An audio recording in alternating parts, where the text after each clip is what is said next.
Good afternoon and welcome to The Pulse. We are coming to you live from our studios here in Accra. We are live on your digital terrestrial TV because we are free to air on DSTV channel 421, GoTV channel 144. We are Joy News, independent, fearless and credible journalism. Coming up this afternoon on The Pulse, National Cathedral Secretariat urges Ghanaians to desist from equalizing discussions on the National Cathedral and also the National Mosque, as it argues that such comparisons have the tendency to disrupt the peaceful relations between Christians and Muslims in Ghana. We'll get some reactions on the matters for you. Also, Minority in Parliament is calling out the Ghana Police Service for what it terms unprofessional conduct following clashes between students of Islamic SHS and the police in the Ashanti region. We'll bring you the latest from Parliament. As we understand, the MPs are demanding for a probe into circumstances leading to the chaotic event. It's all coming up here on The Pulse. And tough times for James Jachi Kwesing as Supreme Court maintains injunction application against the embattled Assin North MP. Its application. The applicant failed to do so. There were no exceptional circumstances, no new facts were established by the plaintiff to convince the court to review its application, injuncting the first defendant from holding himself as an MP. And that has always been our case. And thanks for staying with us here on The Pulse. I am blessed. Sogah. The Pulse, as always, is brought to you by Global Communities Digni Lu, affordable, safe sanitation. This afternoon, we're streaming live on all of our social media handles. It's at JoyNews on TV, also on YouTube as well. Feel free to join us with the hashtag The Pulse. Thanks for choosing us. I am blessed. Sogah. Well, so this afternoon, the National Cathedral Secretariat is urging the general public to desist from, quote, equalizing discussions on the National Cathedral and then the National Mosque, as it argues that these monuments are two separate projects. Now, management of the National Cathedral project argues that such comparisons have the tendency to disrupt the peaceful relations between Christians and Muslims in Ghana. Well, here are excerpts of the footage that we have from the site for you. In the meantime, JoyNews checks have confirmed claims that construction works on the said piece of project has stalled. Now, sources also disclosed that for the past 3 months, workers have been forced to lay down their tools in spite of government funds that were released for the project. Well, my colleague Maxwell Agbagba has been there and now reports on the status of the project.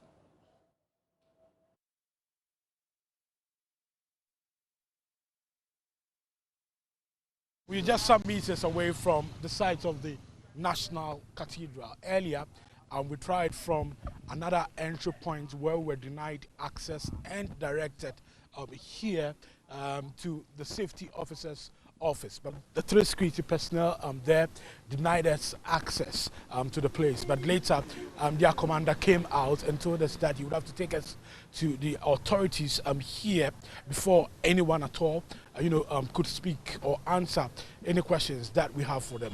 In fact, when he took us inside, we didn't see workers on the ground. We didn't see anyone on the ground working.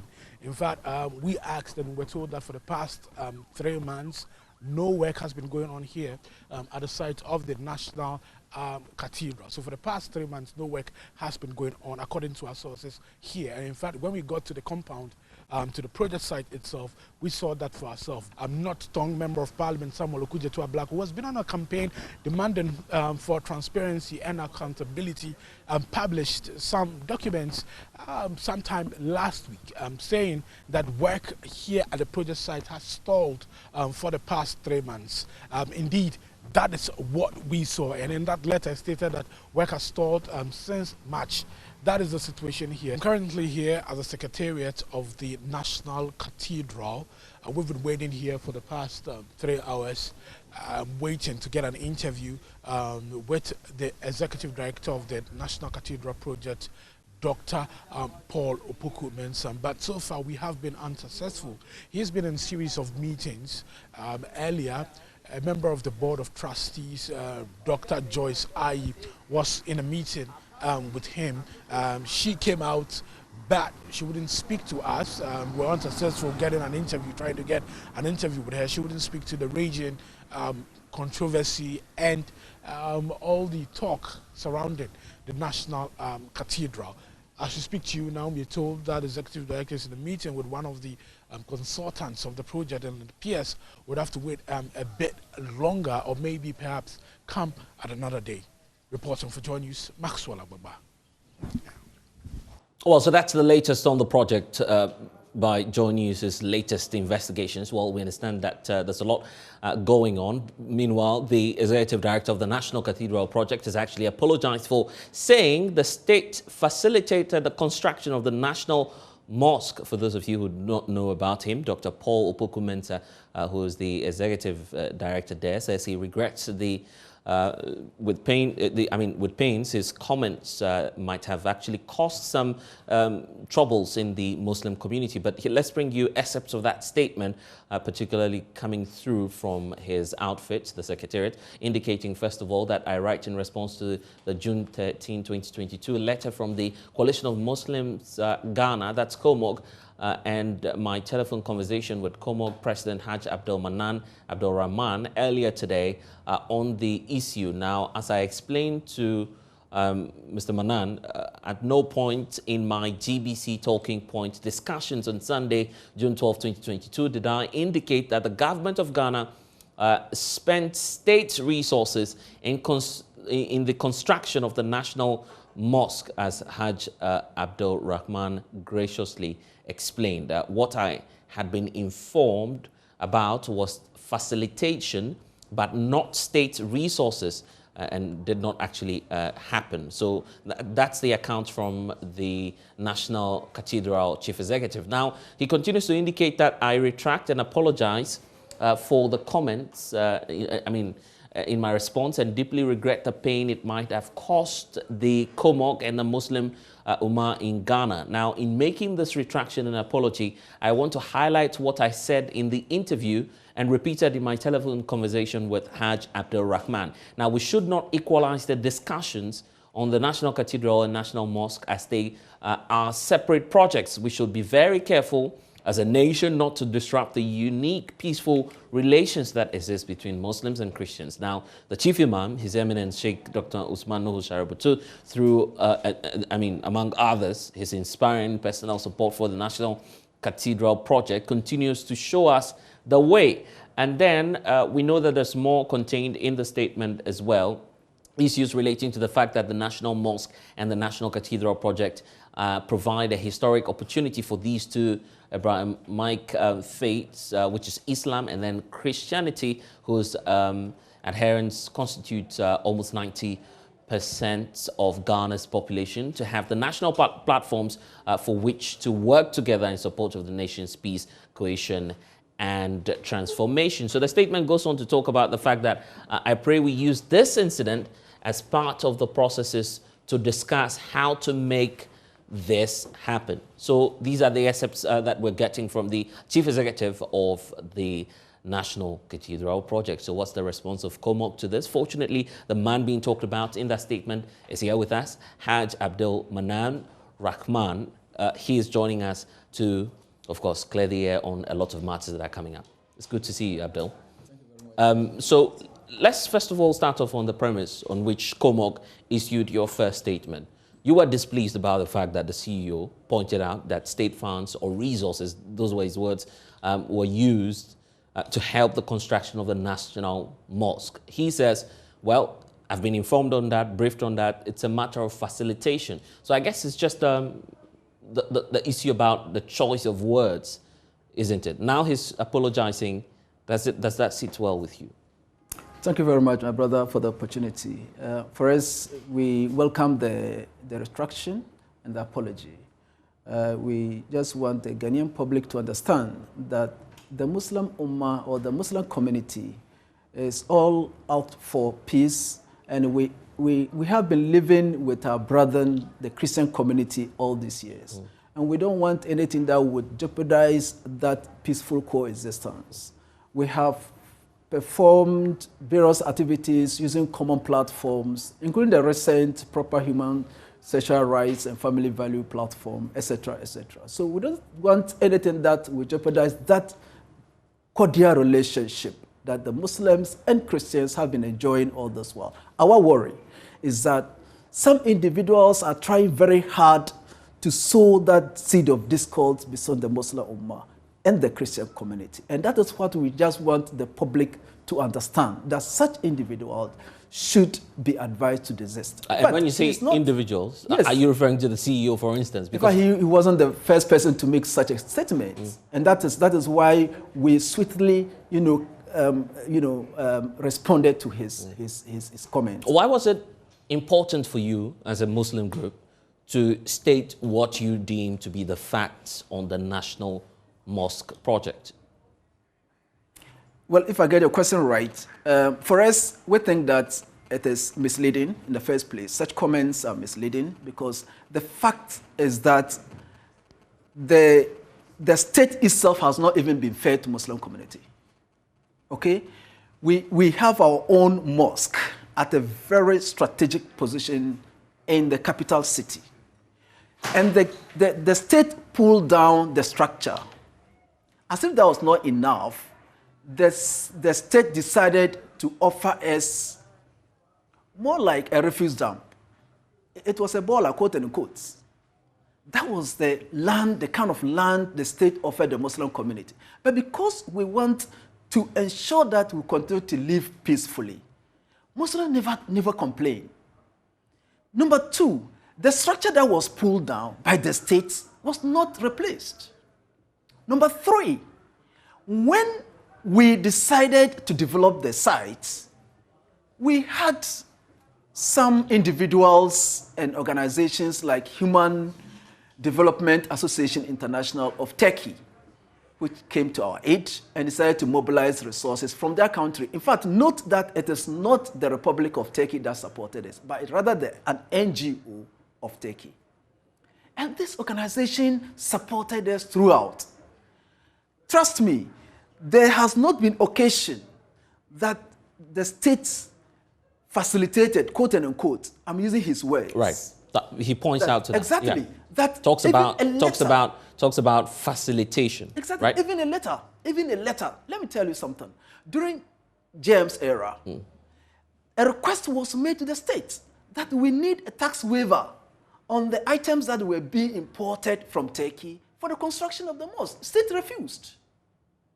So all this thing, we kept all this because we want to continue to live peacefully. But only to find out that individuals are trying very hard to use the National Mosque to cover some deeds.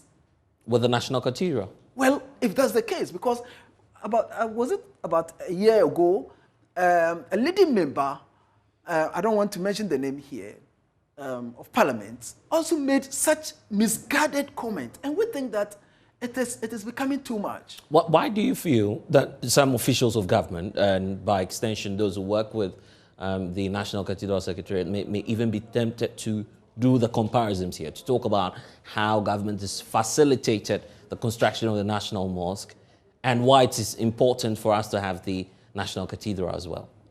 Well, I can't tell what is running through their minds, but I think that it's tantamount to inciting the Ummah, provoking the Ummah, and insulting the Muslim community. And by so doing, they will attempt to create that wedge between the Muslim community and Christian community, and which will not fly, because people are not happy to see that cordial relationship between the Muslim community and the Christian community when it comes to LGBTQ stuff. And I think that individuals are finding ways and means of trying to divide our rank. And I think that will not fly. And he points that out in the statement, talks about the fact that these are two separate projects, but then goes on to indicate clearly that Ghanaians would have to desist from comparing the projects. That settles the matter, isn't it? We think that that's fine, but all that we are saying is that that should be the last time any high-profile person makes such a comparison. Why? That shouldn't happen again, because already the state has more like cheated the Ummah, the Muslim community. And I have explained. And so if we keep having all these utterances coming from leading persons of this land, it is more like provocation. And we think that that must stop. whoever that comes with such a comment, we are going to reply the person, you know, in the equal measure. Have you been in touch, and as we're seeing in that statement, with the CEO for the project? He talks about the fact that he's spoken to you personally, he's explained a few facts to you and what it is that he's on record to have said. Have you spoken to him? Can you confirm that? And would you say that he set out the records? Yes. We spoke close to an hour, and we actually took our time to educate him. Unfortunately, he is not well informed.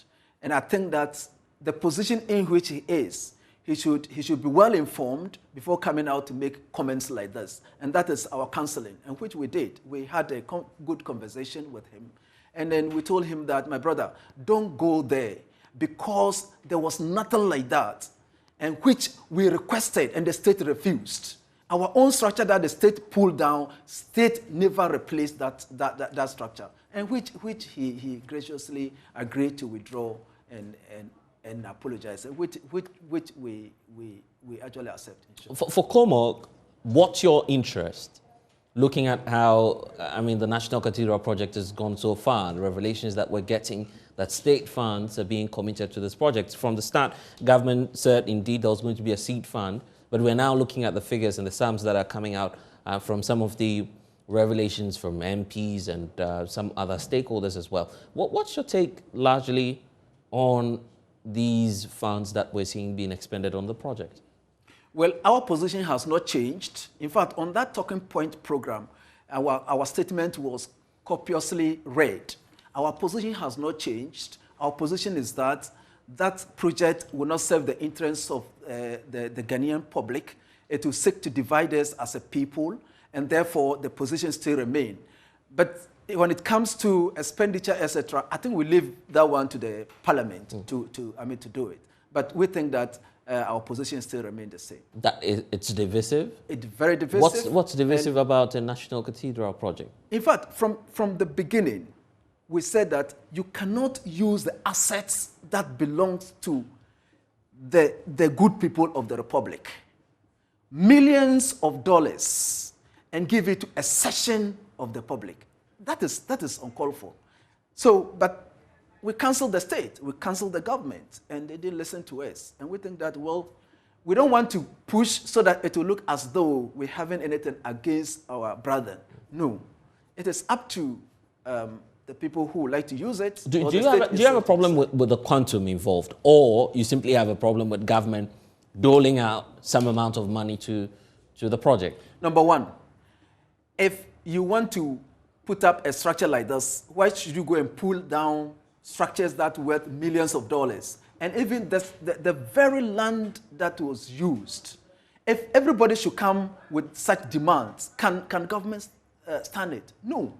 So we thought that shouldn't have been done in the first place. I mean, there are many other places that can be used. Like ours, we were given a refuse dump, and we developed it to this stage. So I think that anywhere I thought could have been better than spending huge sum of money, strategic land that belongs to all of us for a session. But at least we don't think that is not. Well, but if you look at the where we are now and what we've done so far, it appears that the project has to go on anyways, right?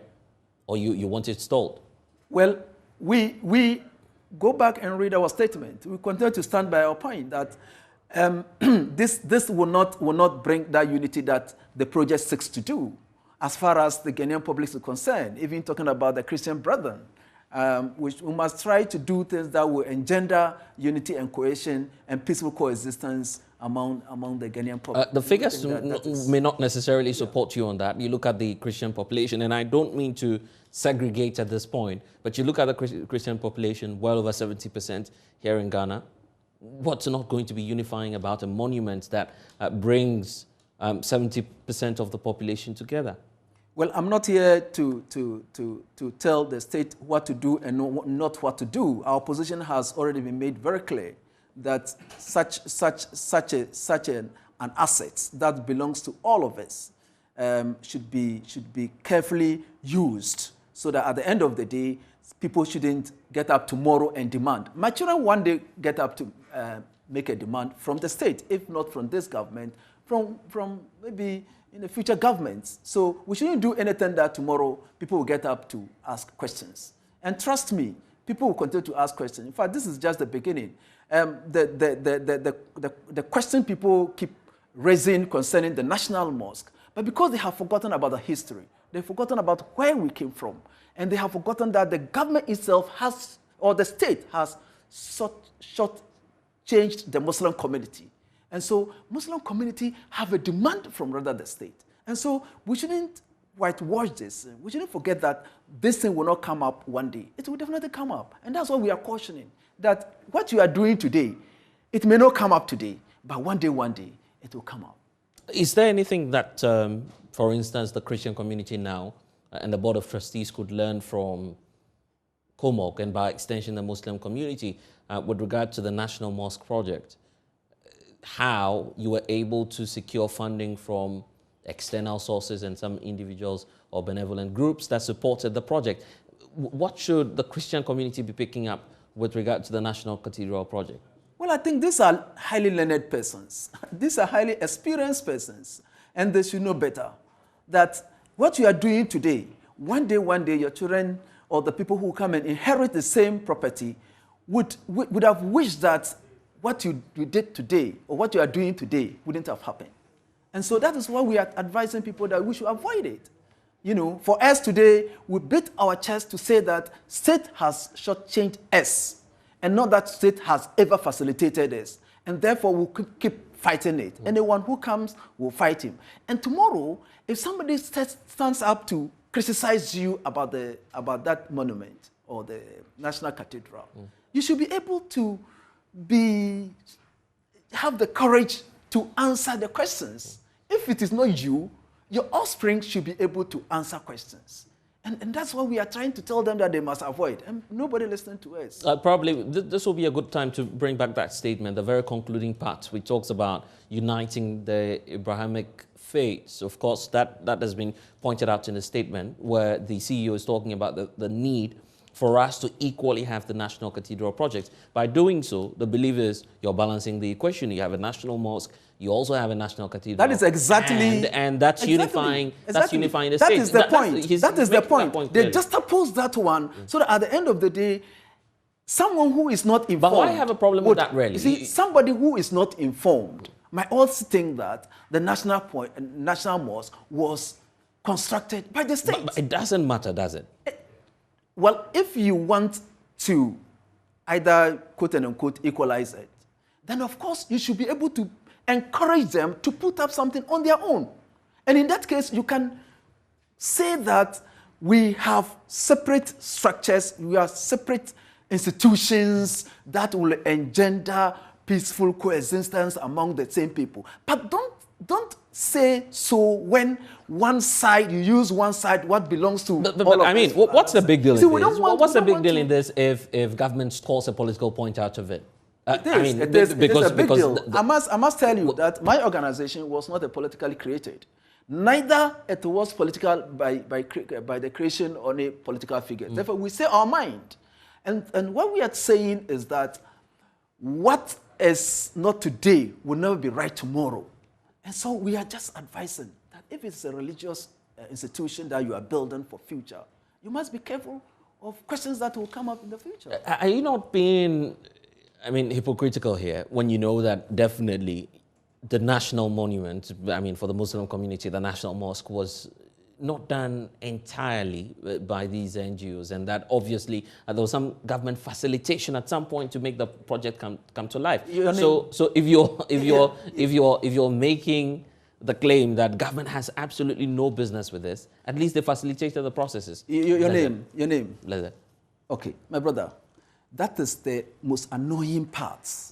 And that's why we are saying that people should desist from making such comments. And you see, what we are discussing today, we are advising our brethren that this thing will come to haunt them one day. Look, let me tell you. A letter was requested for a tax waiver from the items that were imported from Turkey for the construction of the mosque. During JM's time, it was rejected. Are you getting my point? Not even a letter. That's why we are saying that even the word facilitation shouldn't come in at all. There was zero facilitation, zero. not even 0.1, is zero facilitation. And we can say so. You're disputing what's on this We are statement from the saying CEO. it is zero, and we are telling him exactly what he said. That's exactly, he said that he's not aware, and that he was told yes, by the administrator. And we are saying that the administrator should come publicly to say that what he's saying, these are the facts. I'm saying that it is zero facilitation. We are challenging anyone who thinks that indeed the state supported the construction of mosque by even the state giving one block, just one block.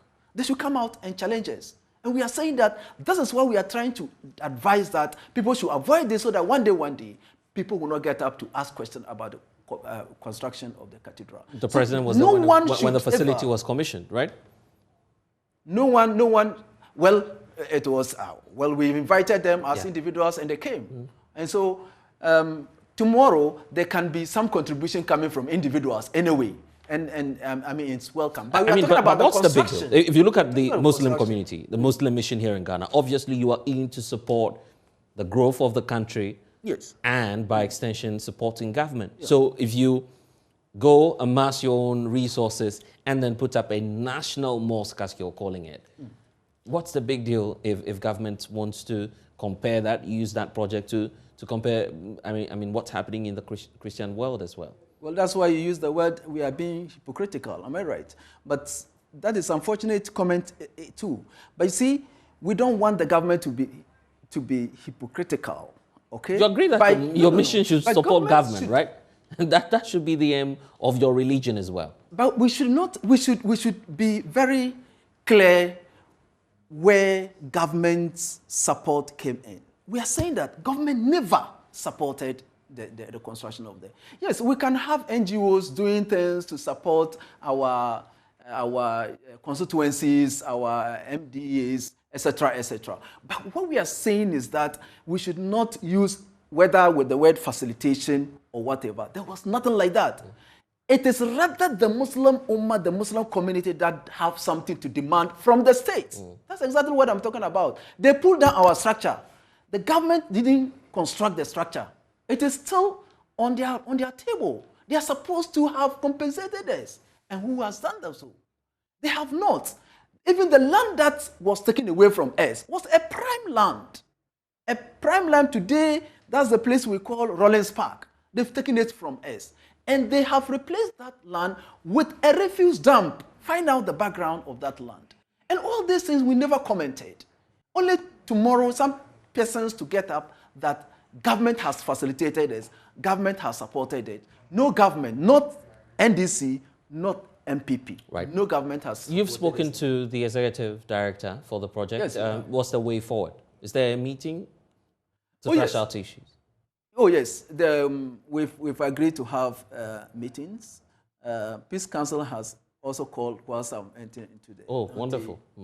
This meeting. The Peace Council give you a call? Yes. So what's the expectation? Oh, we are ever ready. Right. Anything so what are we expecting? A peaceful meeting? Coexistence of this country. And I've been telling people, boss, I have a staff of over 15. Only one who is a Muslim. Only one. All my staff, they are all Christians. The one who typed the statement and those who distributed the statement, they are Christians. I mean, why should we do anything that will hurt that relationship? The individuals who are trying very hard to break or sow that seed of discord, it are the people we are saying that we must point them out and let them understand. I'm interested in finding out what the National Peace Council is expecting from your group. Well, they think that they know us to be persons who always promote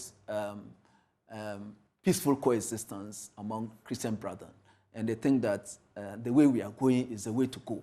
And we think that it's a good advice. So there'll be a meeting, I guess? Yes. When is that happening? Tomorrow, God willing, inshallah. Anyway, so that meeting we're expecting between your group, who else is expected to be there? I don't know. I'm yet to have that information from the Peace Council.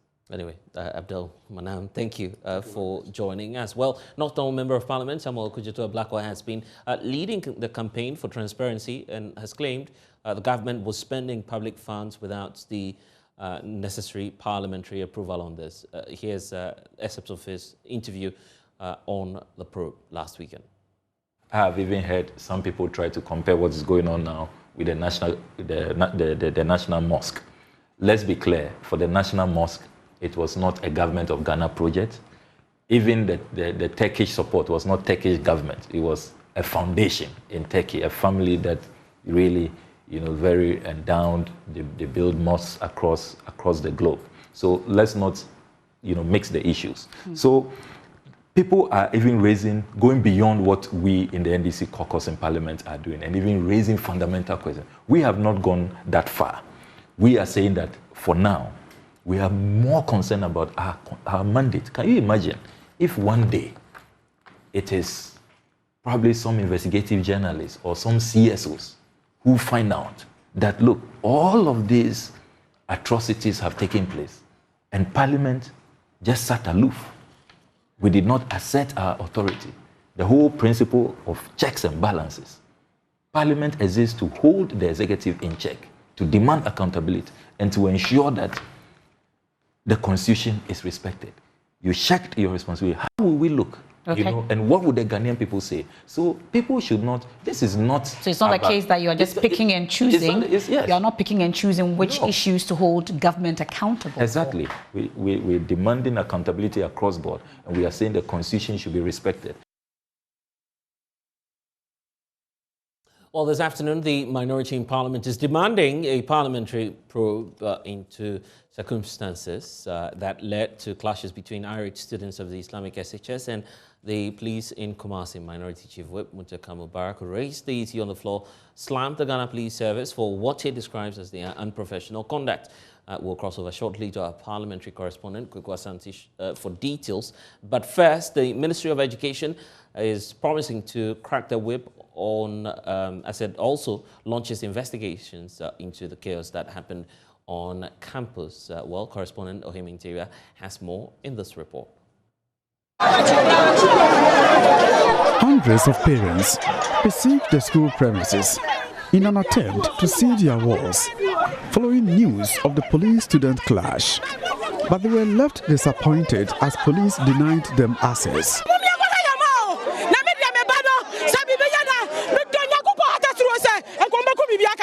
They raised concerns over the school authorities' handling of the matter and threatened to take action against them.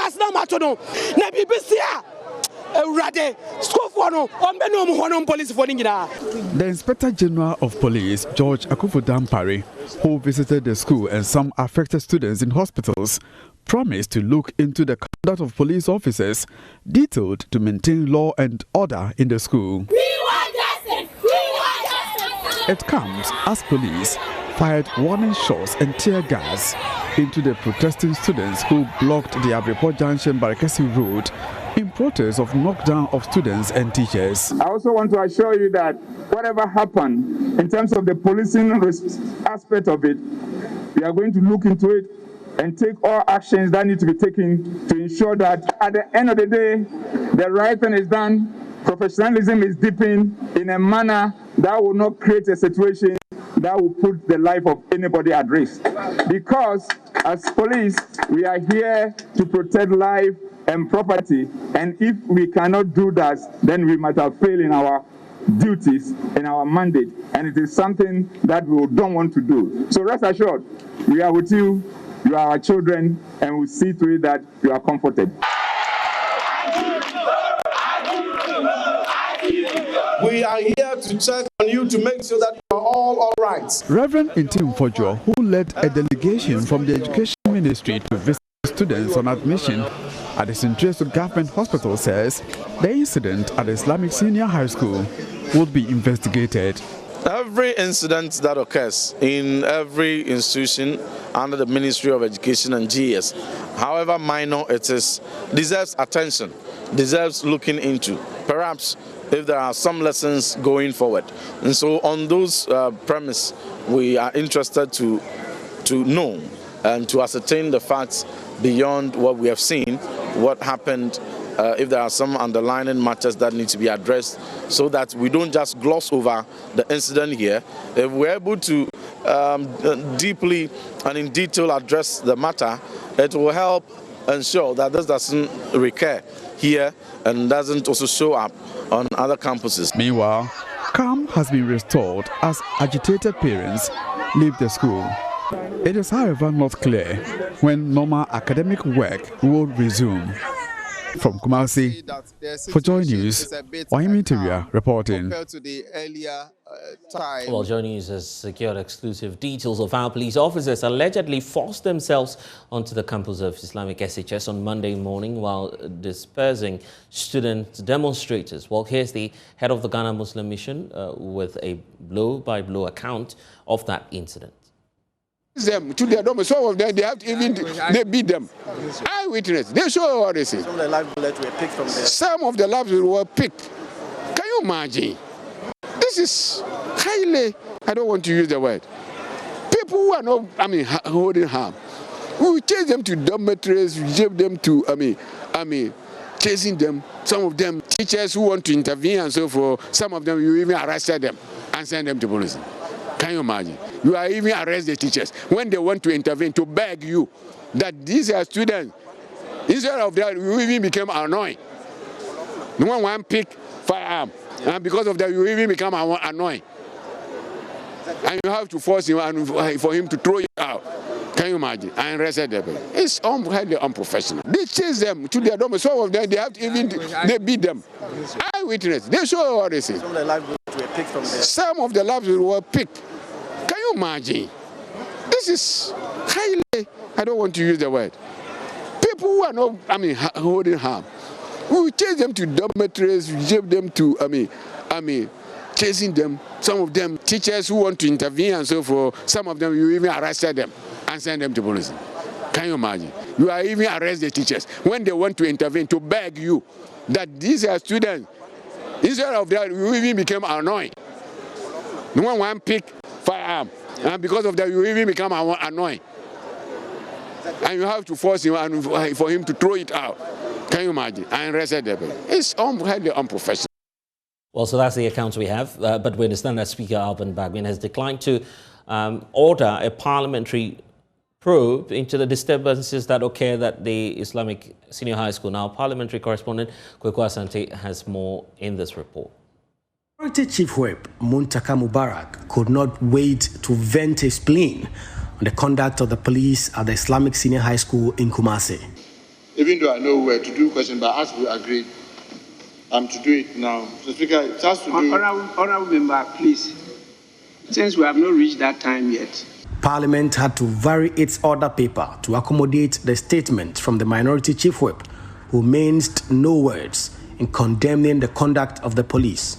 The Speaker, according to the first-hand information from the school authority, they broke through the school's gate, entered into the school campus, and whilst the headmaster was drawing their attention that, look, the situation is under control. We are now within the school. They will not take that. They started firing tear gas and live ammunition. Mr. Speaker, the worrying is the increasing police brutality against ordinary citizens in our country. Mr. Speaker, yes, the IGP has taken some steps. We are told that the IGP has removed the 2 IC, that the second in command at the region, and 2 other police officers have been interdicted. But, Mr. Speaker, this is not enough. It is not enough because, Mr. Speaker, we know how the police have operated in the past, where they will take these initial steps and that ends it. That we should add this to the Defense and Interior Committee. And because this has just happened, I want to believe that they will have fresh information and be able to do public hearing on this matter. This lack of professionalism from the police, or some of the police, or those police who went there, the Speaker, should not just be left to the police administration to deal with. The Minority Chief Whip Muntaka Mubarak clearly not happy with the conduct of the police. But the majority side will not give in to his demand. According to Majority Chief Whip Frank Anodompre, the House need to tarry a bit slowly because the police themselves are conducting some investigation into the matter. IGP has gone ahead to interdict, if I'm using the rightful words, interdict some of his officials. That's also a very commendable effort. However, I'm not too sure, Speaker, because the IGP has issued some orders that investigation should be conducted into this matter. I'm not sure if Parliament, same time, should also begin another investigation on a different hand. Then it will mean that there are two concurrent investigations which will be conducted at the same time. Speaker of Parliament Alban Bagbin rejected the minority push for an independent parliamentary probe and rather asked the Committee on Defence and Interior to go on a fact-finding mission. Security authorities should not, in such cases, be releasing police with live bullets on such situations. But if the police is actually investigating the matter now, what we can do as a House is to immediately show concern. Visit the police, let them know that we are awaiting their report. And then after the report, we are entitled to take further action. We will also have to visit the scene, particularly to sympathize with the injured students, the head, or is it a mistress, a headmistress or a tutor of the school, see their conditions, and then come to report back to the House whilst we await the outcome of the investigation by the police. Well, so that's the ruling of the Speaker. Well, we understand that the Ghana Police Service had earlier admitted that its men handling the matters as well were at fault, and as a result, of course, some persons were interdicted. We have excerpts of that statement on the screens for you. And we can just read portions of that. It indicates that as a result, the Deputy Regional Police Commander, DCOP Mr. Kwesi Apreku, who was acting as the Regional Commander, has been removed from his position and has been interdicted. Now, two other officers, ACP George Ankoma and also the Regional Operations Officer, and also we have ACP Kujo Akwa, the same Divisional Police Commander, have also been interdicted to make way for a thorough investigations into the incident. The police service indicates that the Professional Standards Bureau has actually commenced a full-scale investigations into the conduct of the officers who are responsible for the police response. Now, police clinical psychologists have also been deployed, as is being indicated in the statement, to visit the school to offer psychological, psychosocial support, I should say, to the students' body. Now, the situation at the school premises, as we're being told in the statement, is under control, and we'll be bringing you some updates as and when we have them. But it's time now to do some politics. Some members of the New Patriotic Party want the party to drop John Boydu as the General Secretary if really the party wants to break the eight. They're accusing Mr. Boydu of not being a people's person. Those members who have declared their support for Justin Kundia Frimpong to unseat John Boydu have been explaining why they're supporting him. Mausi Numon now reports. Some aspirants of the NPP national executive positions, including Justin Frimpong Kodria, Kech Jemfwa, and Stephen Intim, earlier Monday submitted their nomination forms for various positions at the party head office where their supporters had gathered.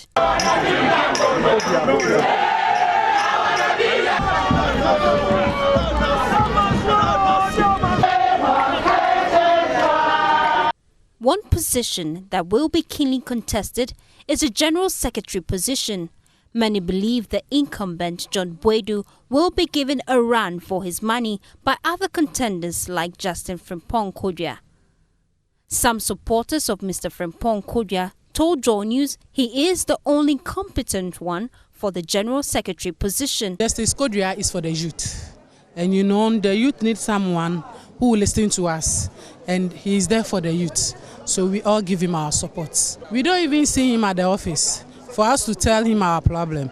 But for Kodria, anywhere you see him, we have a nickname for him, Okumkom, because he always listens to us and do what we need for us. He's the one can support the youth. When they talk, he's the one listening to them. So that's why everybody, the women and the youth, we want to support him. Also at the party headquarters were women organizers for the various constituencies who had come to support the incumbent national women's organizer, Kate Jane Fwa. They spoke to JoyNews. She has been a strong pillar for the women's wing of our party. She has been a marvelous organizer of the women. She made the party attractive to women. Ma Kate is a mother. She's a mother for all.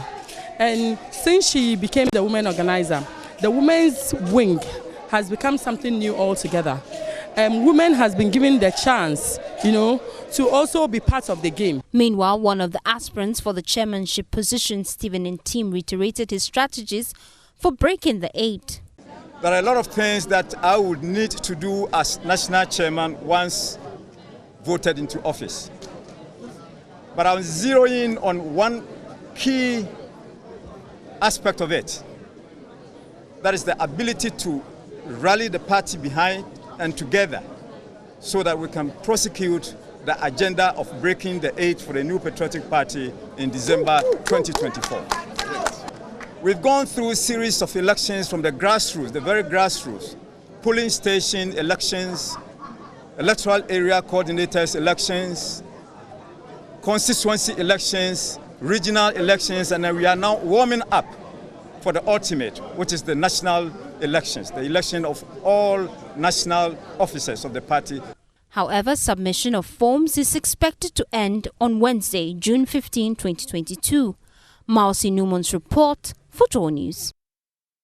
And a lot of activities are happening, even as we speak, with more and more candidates filing officially to contest in that national elections. Well, one man is joining me in studio now, Kweku Nkansa, who's the immediate past NPP UK branch chairperson. He is vying for the national vice chairmanship race. And it's a good time to be talking to you, Kweku. Thank you very Welcome much. back home. I guess it's fair to say that, right? Oh, yes, I suppose it is. I mean, what's driving you to move all the way from the UK and come to the headquarters, if I could use that? Well, first off, let me say, I think I could say hello to a few people who've been great in my life. So, first to the Almighty, of course, to my wife, and then to the President of the country, His Excellency, Chief of Staff, Kusia Fremose Opari, and the Vice President of the Republic, who's a very, very good friend of mine. What's driving me? Of course, you do politics externally, you do politics outside. One of the things you do is, of course, you're looking at your country and how the country goes forward, how it develops, and how it takes the steps into progress and joining the nations who've also progressed and become great nations. So we do politics in the United Kingdom, but of course the epicenter of that politics is in this country. It's in Accra, or in Ghana for that matter. And so, of course, I finished over there. I thought, let's come over here. And then I know I've got more to offer to the country, to the party, to my people. So, and what's interesting is the portfolio you're deciding to contest. That's right. The national vice chairmanship slot it's not always been the position that's in the spotlight, many people talking about, seeing visibly what the contribution has been. But why do you feel that this position is strategic towards the future gains of the NPP? So there'll be 4 chairpersons, of course. 4 chairpersons. Of course, the chairman is the chairman, with the wide-ranging executive powers. And then you've got the 3 vice chairpersons. My view, of course, is it's a conservative party, and it needs to do the same conservative things that the Conservative Party in the United Kingdom is doing, i.e.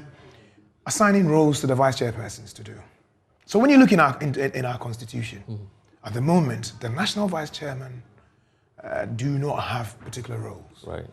They are given roles as the chairman sees fit and says, okay, you go and do this, you go and do that, you go and do that. I have a view. My view is, and of course, it needs to go through the highest decision-making body of the party, which is the National Annual Delegates Conference. But my view is maybe the first vice chairperson should take charge of fundraising and finance. Yeah, so that would be specific, brief portfolios. And then the next one looks after welfare.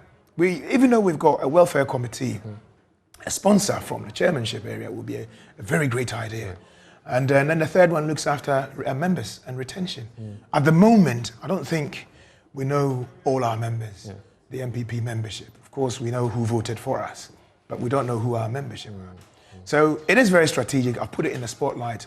And more especially, as in I think it was 2015, when we saw the change where we brought in Freddie Blair as the acting chairperson, it immediately highlighted how important it was to have vice chairmen who are very capable, focused, dedicated, active, and know what time it is. Even before some of these changes happen, what's primary is about your contest, right? Yes, it is. I mean, for those who may say, well, he's been away, we don't know about him, what is Nkansa bringing on board to change the narrative and to improve the fortunes of the NPP? So some of the things we did, or we have done, 4 times, is to travel, go outside, go and learn. You learn things over there, and then you come back and use it to improve your country. Because, of course, ours is an emerging economy. Those economies are already developed. So there are things that we can always bring here to change or to make our society more better. Nkansa lived in Ghana. I went to Osechuchi in Kumasi. Didn't even go to Prempeh or whatever, But that's fine. Yes, but I turned out all right, didn't I? You see? Yeah. I live in Choko, or very close to Choko, Begbesa, yeah? So I'm one of those guys. And then I traveled, went out there to go and see what's going on there. Elsewhere. Came back. But one of the things that we've done is improving IT within the party, making sure we can capture data from all the ground up. So in the United Kingdom, we have chapters and then we have the branch. And we looked at that data so we can pick up who's a member, bring the whole thing together so we know who our members are. And if it's going down, we can tell this is what's going down. If it's going up, we can tell this is going up. Again, the passion is about youth unemployment. Article 2 of our party looks at the grave problem of youth unemployment and how we can reduce it. For those of us with connections abroad, we can also talk to our partners and to the external branches especially. Right now, it's key. And my commendations to all the external branches for such a wonderful camaraderie-ness that they've shown towards not just myself, but to the party, Emmanuel Atefa Danso, who's the Director of International Affairs. So what we're doing is we're looking at turning them into investment vehicles, so they can, rather than just adopting constituencies, sending money to... You want to empower the base. So we want to empower the base. Making sure there's investment in there so that it can also, the engine of growth is the private sector. So the over-reliance on public sector will probably go down considerably. So we can do this. So that's number 2. Look at women empowerment as well. Women empowerment is a strong thing for me. I want to see more women. All my kids are women. Oh, okay. Yeah, so I live Good in luck a house to me of then. 4. I live in a house of 4 women, 4 or 5. No, it's 5 women. So 3 girls, 3 wonderful girls, loving wife, and a fantastic mother-in-law. Yeah, and they all pamper me. So why can't we have more women in the house? If we can have more women in the house, why can't we have more women in politics? I think the direction should start to change and it should start to look that way. So I guess these are some of the issues that you'll be implementing. Well, it's some of the things that I'm very passionate about, and I think we should be pushing. For it. So I'm here to support whoever becomes the National Women's Organizer, all the way down to the polling station Women's Organizer. I'm here to support the Youth Organizer. But what's facing the New Patriotic Party going forward would be the elections itself. That would be you're seeking to break the 8. That's the theme of the party. That's right. Is that feasible? Looking at your performance over there. Very. Well, what's wrong with our performance? Our performance Well, you tell sterling. me. Our performance is sterling. Under the circumstances, our performance has been really sterling. I'll tell you what, if you look around the world, you could see leadership with severe challenges. In fact, it's that kind of time around this time where you probably don't want to be a leader, because it's very challenging. Because all the conventional things that we knew about that you can apply and bring to leadership are being challenged. They're thrown overboard. And so the conventions that we knew, do it this way, it will work, do it that way, it would work. It isn't working anymore. So those at the helm at first are really doing really well. They're doing really well. New Patriotic Party, no doubt, is doing very well. But we can do better, of course. course, there's room for improvement. There isn't any alternative. We talk about political parties in Ghana. It is the New Patriotic Party. Well, you're confident, which any other political party would do going into a contest. But what's also crucial is also closing your ranks, the faults and divisions before the main contest. And one of the critical steps towards that will be the very final stage of reorganization, which is the election of your flag bearers or flag bearer for the party going into the 2024 elections. Some say it's beginning to creep in even into this context that we're seeing for persons vying to become national officers of the party. That's dangerous to the NPP, isn't it? It's not dangerous at all. We're all political animals. We're looking at how politics can improve our society, and of course our continent and probably our lives in general, or in particular, depending on which side of the argument you're on. It's natural for these wonderful things going on to creep back into even the polling station elections and the rest. It's fine. There's nothing wrong with it. Back in the days we had the Blairites and the Brownites. I don't know if you remember this. And then Cameron came in, and then he came in with his, there were oldies, and then, so you get that all the time. What we should not be encouraging are probably insults and the name calling and the finger pointing and the rest of it, which is not happening at the moment. Everyone's decently doing their campaigning. You think so? I believe so. I'm at the epicenter of it. I can see it.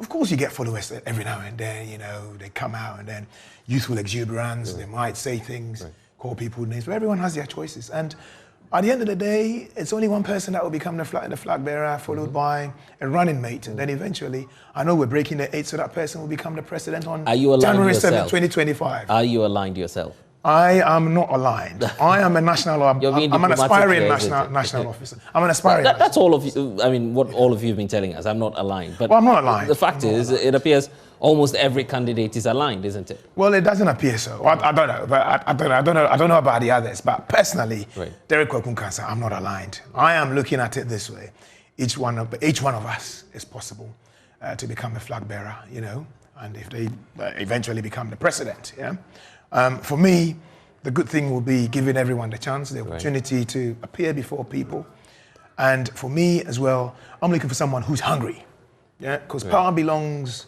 not to the able, but to the hungry. I want someone who's hungry, who can take us into the 9th year and beyond. And so while we're all capable and able, I want a hungry person. We're yet to see one, but we're working. We're working towards it. We need to go, but what's your final message to some of the delegates and persons across the country who may be watching us now? So what I'd say to the delegates is, let's focus on me. I want to be vice chairman. I want to be national vice chairman. I want to help my party to grow. I'm for the youth, I'm for the women, I'm for the grassroots, and I'm also for the external branches. And I want to make sure that we grow, we stay in power for much longer, so that we can fix this country, fix the issues, and be able to, give our economy, make sure our economy goes beyond the aid, so we can have a proper and better Ghana. Well, and that's me. I'm grateful. Kwakunkansa there, vying for the national vice chairmanship role of the New Patriotic Party. You're still here with us on the JoyNews channel. This is The Pulse. We're back shortly after this break.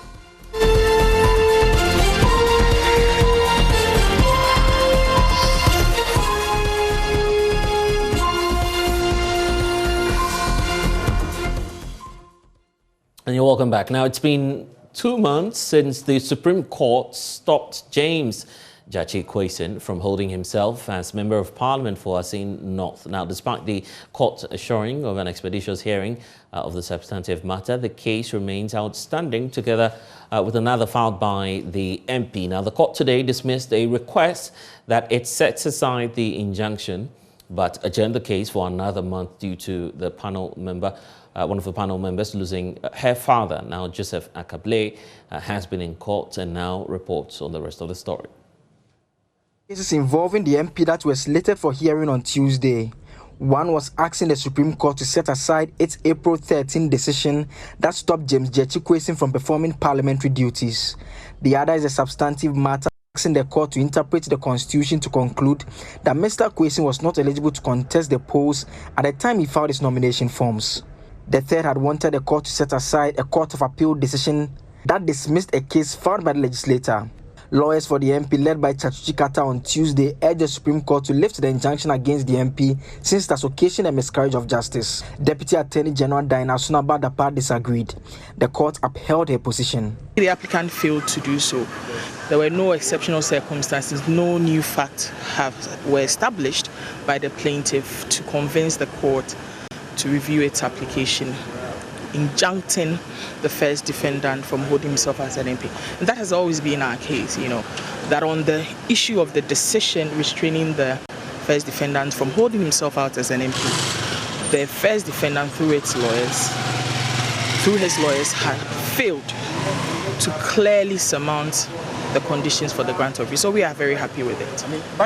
The court could, however, not hear the two other cases because a panel member received news her father had died. It is quite unfortunate that, as you heard in open court, one of the panel members has lost the father, for which we send out our deepest condolences. Of course, you will agree with me that some of these events are unpredictable. And as you clearly also heard the Honorable Chief Justice state, that should the situation call for a substitution of the panel member, he's ready to do that. This demonstrates the CJ's willingness to ensure that their earlier orders to have this case expedited actually comes through. The cases have been adjourned to July 12. The Chief Justice Kwesi Enim-Nyabo has assured he will replace the judge should the need be. Mr. Chikata urged the court to expeditiously deal with the matter. Well, the National Blood Service says it is struggling to meet the nation's blood demand as the blood bank nears empty. The service says, unlike before, fewer people are voluntarily donating blood, a situation that has brought emergency health care to its knees. With a national demand of about 450 units of blood, the service says it sometimes is unable to even supply 10 units of blood. As the World Max Blood Donor Day today, the service says the blood donors are gradually becoming scarce, and whereas those some do come early when it's an emergency. Here is the PRO of the Ghana Blood Service, Stephen Adai-Ban. Blood bank, I must say, is broke. We're supposed to have enough, blood in stock to be able to supply the hospitals and clinics around us, especially in Accra and its environs. But as I speak with you currently, the situation is very bad, simply because voluntary donation nowadays is nothing, to write home about. People are not coming out, in their numbers to donate blood on a voluntary basis. What people prefer now doing is that they wait until there's an emergency or they are called upon to come and donate blood. And we have said that that system of donation is not safe, because at the time when there's a need for you to donate blood, at that critical moment, it could be that you may not qualify, you may not be well at the time, or you may be far away from the patient. And when that happens, the patient may lose their life.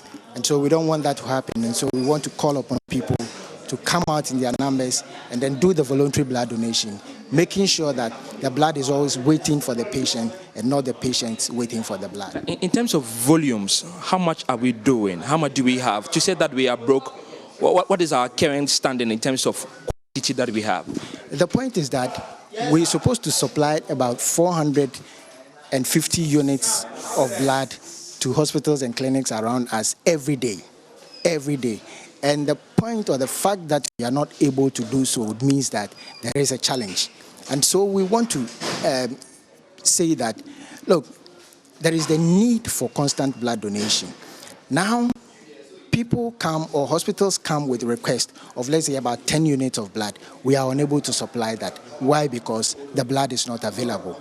But for the National Blood Service, our core mandate is that we make sure that people understand the need for voluntary blood donation so that they will constantly donate blood. This we are doing with the help of our media partners, and we believe that, yes, it's about time, that people still understand that, yes, there's a need for blood always. Otherwise, Ghana will suffer. I'll come to ask about the challenges that you've been faced with over the past few years.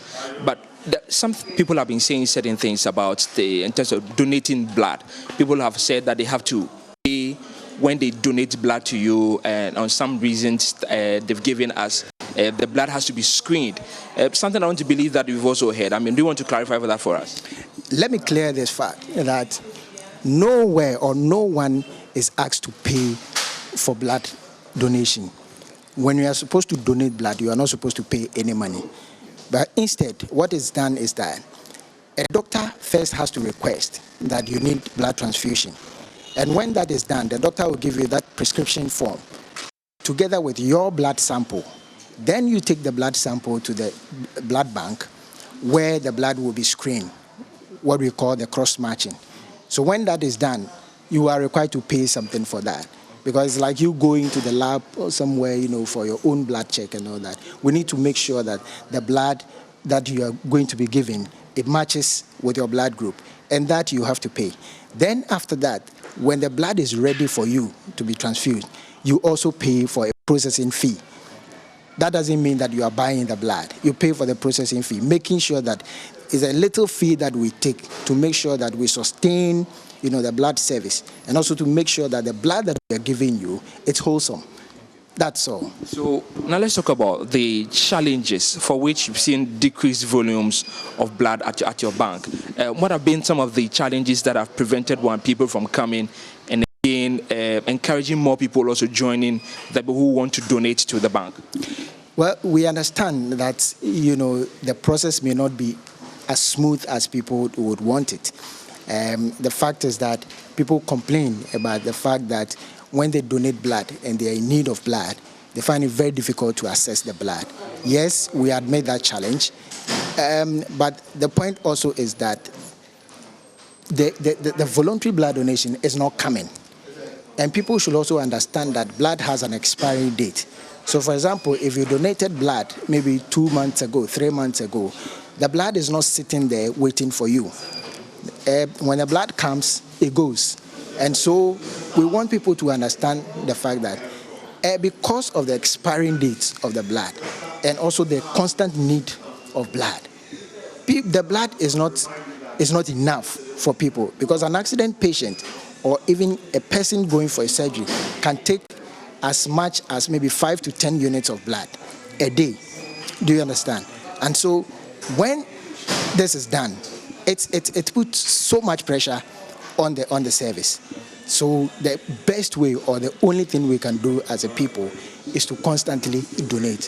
When we donate more, like we're saying, maybe the 1% of the population is able to donate blood, then there will be no need for a blood shortage in Ghana. Okay. Now you tell me blood has expiry date, but doesn't that point to a challenge with storage in itself? I mean, I know that blood is also stored at a particular temperature that probably could keep its longevity. What was the state of our storage facilities? With that, I can say confidently that we don't have a problem, because we have a very good storage facility, well protected, and quality is assured. And so for the blood and its preservation and all that, we don't have a problem as a country. The only problem we have is that the donation, it has to be regular and constant. Now, one of the reasons I've heard from people who would have ordinarily loved to donate is incentives. That doesn't seem to be forthcoming. Previously, I met a gentleman who told me that he used to get more, say a tin of choco powder, but not anymore. Now he's given just a cup of tea to actually take. I mean, why have you changed though? Let me ask that first. How come you've changed? What has changed about your incentives? Well, we haven't changed. That system was part, of the process in time past. But according to WHO protocol, we don't have to incentivize people to donate blood. When it comes to that, it means that people are not coming out of their own volition to donate blood, but they are coming because of what they will get, which is the incentive. And so if the person is not even well, because of the incentive, the person will pretend he is well and come and donate. And we are very much concerned about the safety of you, the blood donor, and also the blood recipient. But this is not what we see elsewhere. People are giving money in terms of incentives to when they donate. Probably not the reason for it when donate, but you get something after donating. Every jurisdiction, has its own policies. Yes, even though WHO, which is a mother organization, says that we should not incentivize people to donate blood, but others believe that that is the only way to support and sustain their blood service. So it is a policy.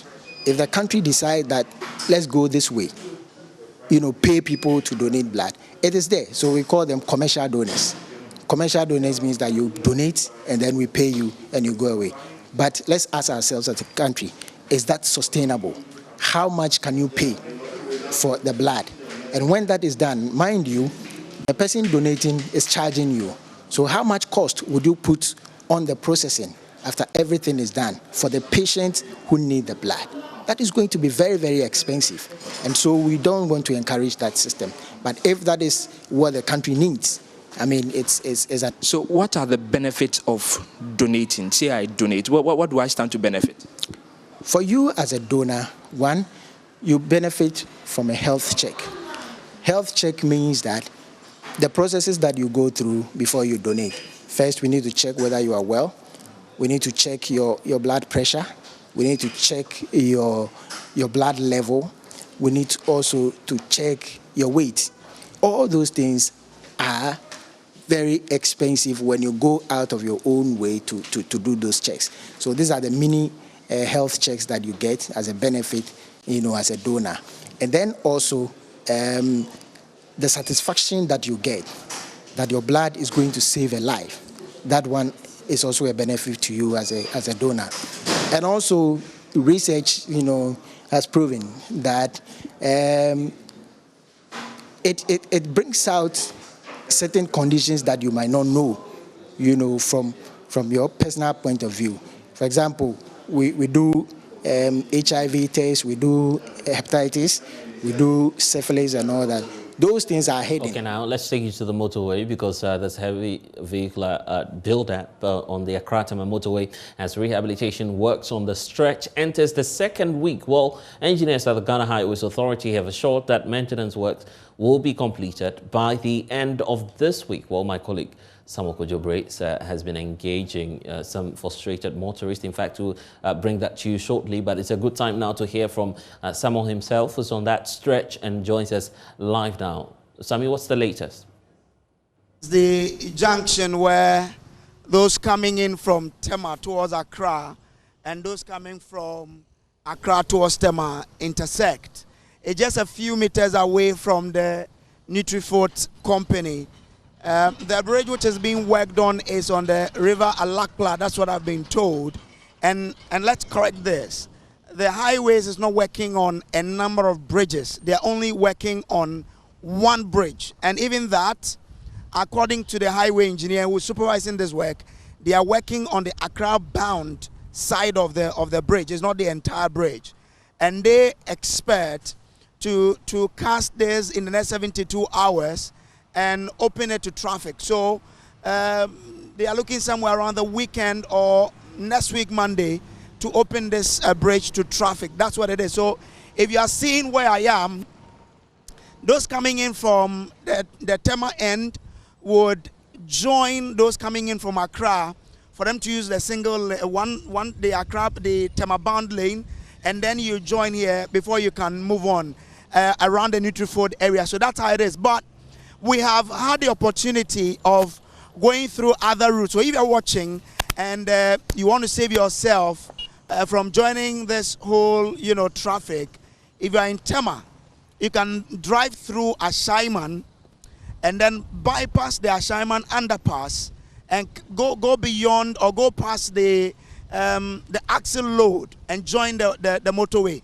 By that, you can save yourself about 40 plus minutes of the traffic if you are to join directly from the highway. So that's one thing that we've gathered here from our search. I mean, we've driven through those routes to understand how it works. So if you are in Tema and you are coming, again, you can go through Ashaiman, drive past the Ashaiman underbridge, drive past the axle load, and then join the highway, saving yourself 40 plus minutes.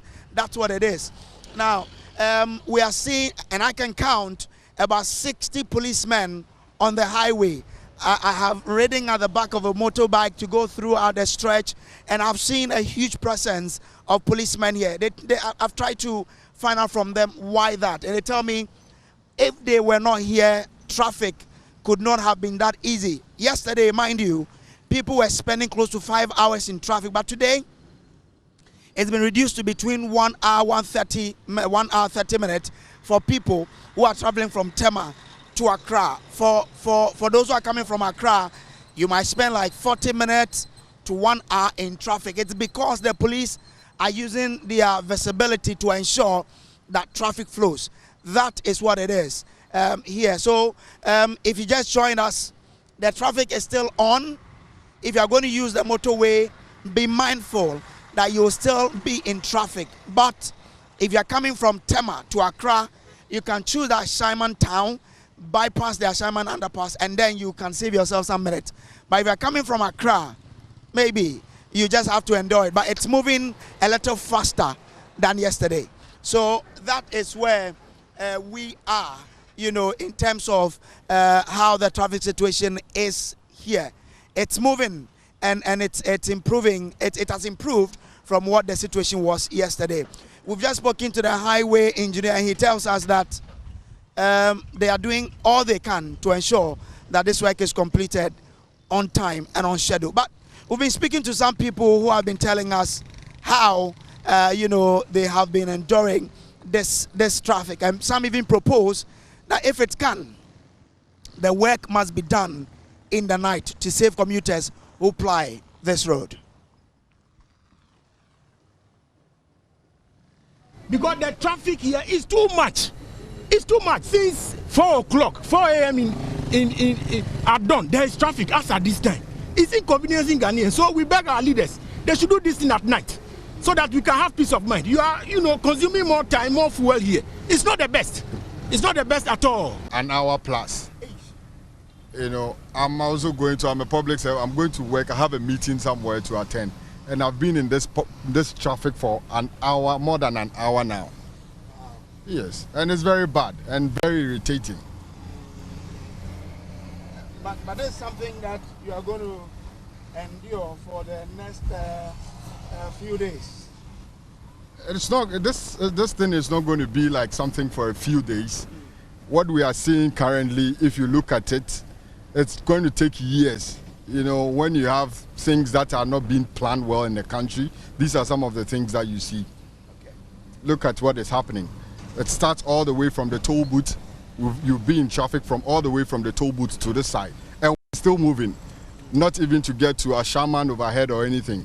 We are still in this traffic. We're going to waste almost about 2 hours, 3 hours in this traffic. This road for a long time, but I've never experienced this before. I don't know what is happening ahead of us. How long have you spent in traffic today? Almost 1 hour. Oh. Just here, yes, almost an hour. Are you on your way to work or for a business meeting? For a meeting, yes. Are you late because of the traffic? Very, very late. I'm very late, yes. Okay. So you didn't know of this ahead of time? No, I didn't know. I had to use my Google map. Okay. That gave me the estimated time about 25 minutes before I get to where I'm going. Okay. And I have to be there before 11, and now it's 11:20, so you can imagine. All right. We know the government is doing very well, but it should please try and fix the road for us. How long have you been in traffic? Oh, for about an hour. Yesterday, I was in traffic for 5 hours. Whoa. Yes, yesterday. I was in the traffic for 5 solid hours. And today you are 1 hour. So 1 hour. Yeah, today there is an improvement. So they have to work like day and night, you know. Because in America, they work day and night. Only in Ghana, only in Africa. It's very bad. You know, they have to do something about it. Seriously. Now let's take you to the Upper East region, where JoyNews checks show that although caterers under the Ghana School Feeding Program are willing to continue feeding pupils in the beneficiary schools, they are saddled with debts because monies owed them by government have not been paid. Now, in some schools, the meals are no longer cooked for the pupils regularly, and even when they are cooked, they are either of poor quality or are served in very small quantities for the children. JoyNews' correspondent Albert Sori visited 2 schools at Sherigo, a deprived community in the Bolgatanga municipality, where some school children are captured under the Ghana School Feeding Program, and now reports. So today we are here at the Apasanaba Primary and KG here in Sogah, in the Bolgatanga municipality of the Upper East region. This is one of the schools where the pupils are benefiting from the Ghana school feeding program. We understand that nearly 500 children are being fed under the program in this school. And so today we are here to find out how the program is going. Today is Wednesday, but this structure you are seeing behind me is the kitchen where the food is normally cooked for the children. We are told by school authorities that since the 18th of May, the caterers have been coming to cook the meals for the children, but today for unknown reasons they are not here. They were here yesterday. This kitchen is currently empty. There's a fireplace, two fireplaces actually, but there's no fire at all. The caterer is not here today. We'll also be speaking with the peoples who are on break at the moment and buying food from the common market to try and find out from them how they feel about the school feeding program, whether they like the food and whether they are even getting the food regularly or not. Yes, we like it, but the way they are serving the food is not always plenty. Sometimes they cook, but sometimes they did not cook. But I don't know why today they have not cooked. Today they have not cooked, so I'm hungry. I like it, but the food is not quality. When they serve us, they will serve us small food, and we will not satisfy us. They have been cooking every day for us, but I don't know what happened today and they don't cook. But I feel angry. The soup is not plenty. You eat the soup and leave only the banku. That's what I'm saying, we are not satisfied. We understand that two different caterers actually take turns to cook for the children in this school. One of them is here and will be talking to us about why they are not here to cook for the children today. I'm the caterer in this school, and we are 2 in number. We do run shift. This person will come and do 2-3 weeks, and the other 2 will come and cook. So when we started this term, my colleague is taking place now. So today she couldn't come. I called and she told me she couldn't get all the items to come and cook because of the financial problem. So if God permits, tomorrow she will come and do the cooking. You know, 2 times, last time and last 2 times, they didn't pay us. So for now, for us to get all the items at once, it's difficult for us. We have to go and get loan, buy the things in credit, and for the 2 times that they didn't pay, not all the traders do allow to give us the items again.